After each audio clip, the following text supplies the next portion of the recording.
documenting it all the way.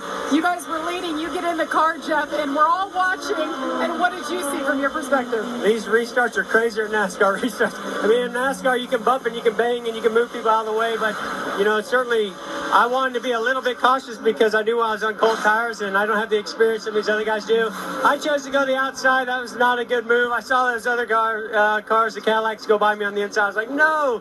And, you know, then the tires were sliding around pretty good when I went into turn 3. And I knew I was going to lock up the fronts a little bit. I just didn't anticipate that Mazda, you know, going so slow coming off pit road. And I feel sorry that I got into them and spun them. But thankful we don't have more damage. And that, from that point on, just, you know, caught my breath, settled in. And, you know, I just wish I had more laps in these cars before the race started because, man, about halfway through that first stint, I started getting it and started really finding speed. And that second stint was just awesome fun. And I hope they put me back in there again because I had so much fun. So you'll have to wait for the call. Jeff, it's not easy for a driver like you to just jump in.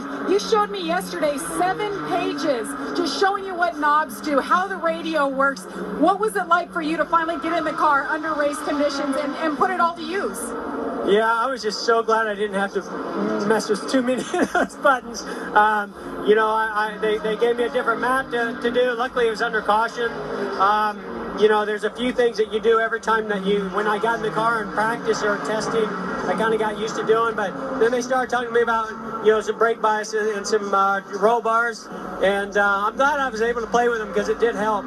And you know, there is fall off in these cars, even though they maintain a good lap time throughout a run, they do slide around a little bit as the tires start to fall off. So I thought that was where I was at my best when the tires started falling off. So that was a blast. I just got to go faster when the tires come in the early part of the run. So I'll work on that next time out. These cars are so technical. We look forward to seeing you get back in a bit. Thank you very much.